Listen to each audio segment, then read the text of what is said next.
Mr. and Mrs. America, all the ships at sea.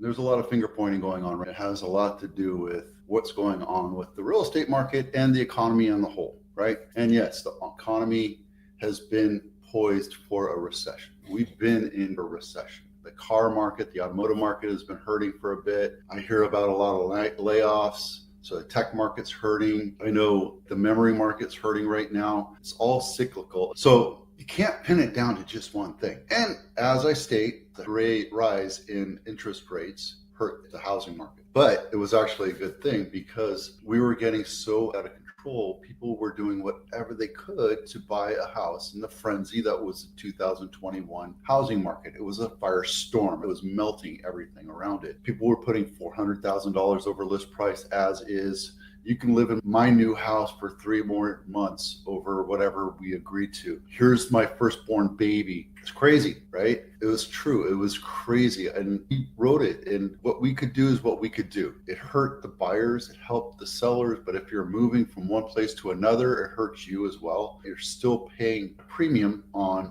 everything. You're paying more for closing costs, you're paying more for selling costs, you're paying more for property tax, you're paying more all the way around. And I've spoken about this slide right here, right? If you sell in a hot market, yeah, you get a higher sales price, but you also have a higher selling cost. If you're buying a larger house, you have more competition, you still have to pay a premium. There's always the fear of the appraisal gap, no loan or appraisal contingency. I just released loan and appraisal contingency after 10 days on a house I'm buying. We actually had that in there. 4 years ago, that was unheard of. If you did that, your offer was not going to get accepted. No repairs, as is, higher closing costs, higher property tax. This is before the NAR lawsuit, so you had to negotiate buyer agent fees or commissions. Yeah, it might be a little bit lower, but you also have lower selling costs. And you can buy a larger home, and it means you have less competition. That means you don't have to pay $400,000 over list price. If you're smart, you can lower that price as well, but you can also ask for contingencies and concessions. You can have your appraisal and your loan and your property and the need to sell your house contingencies in place so you're protected as a buyer. So it makes a lot more sense right now to buy it. Yes, it's more expensive to buy it, but if you didn't buy 4 years ago, you didn't step up to the plate then. If you step up to the plate now, it'll be a lot easier. There's a lot less competition. The percent of the mortgage rate has really hurt the real estate market. We're still expecting an increase of 6% in 2025 and 11%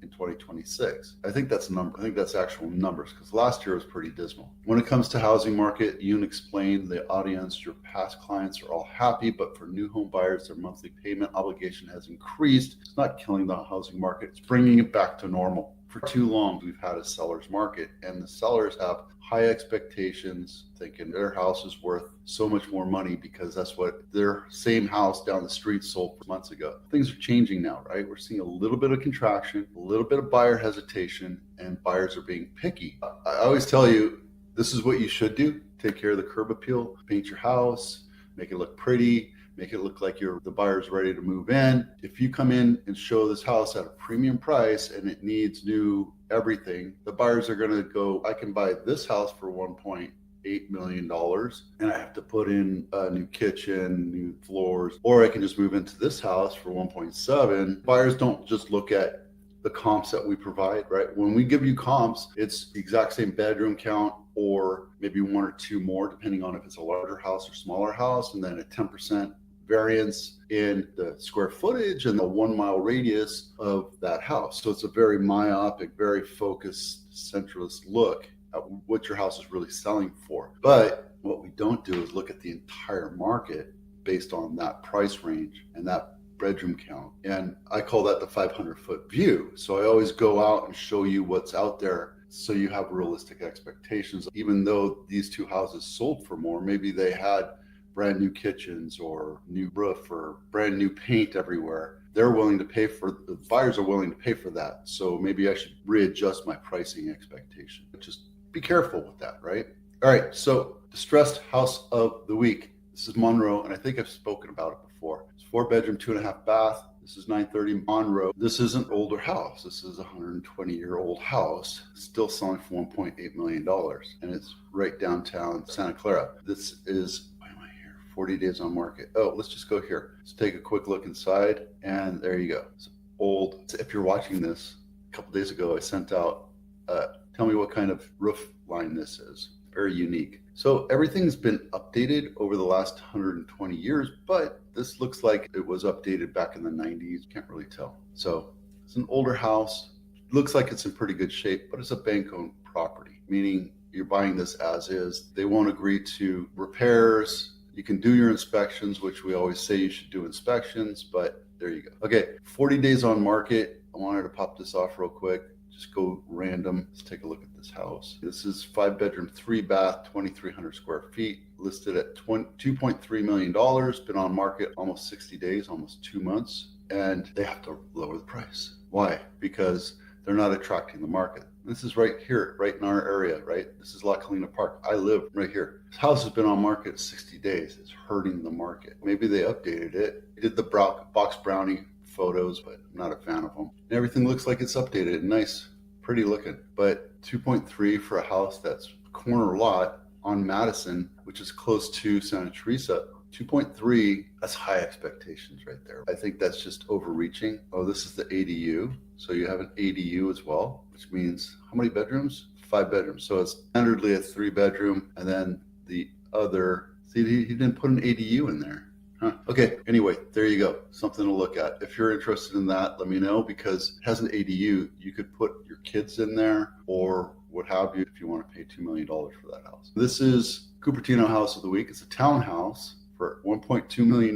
It's 1986. 2-bedroom, 2-bath, 1,393 square feet. The good news is this right by Apple, so you can actually walk across the street and get to your job. You can walk to work if you wanted to. We could take a quick look at the pictures. The funny thing is, why did they put the living room as the first picture? I'll tell you. And there's a little hint right there. I don't know if you can see it, but we'll go all the way down, and that's why. We call that fugly. The HOA is so out of control that they don't want to update the house. Get rid of that, put new siding on. That's ugly. Nobody likes that. And it's a 1-car garage. So that's what you get. 1986 townhouse mindset. That's what you get. Originally, it was listed at 1.3. Now it's down to 1.2. How many days on market? 42. Realistic price expectations, guys, right? Our market is slowing down. It's slowing down. We're in the summer. March, April was a good couple months.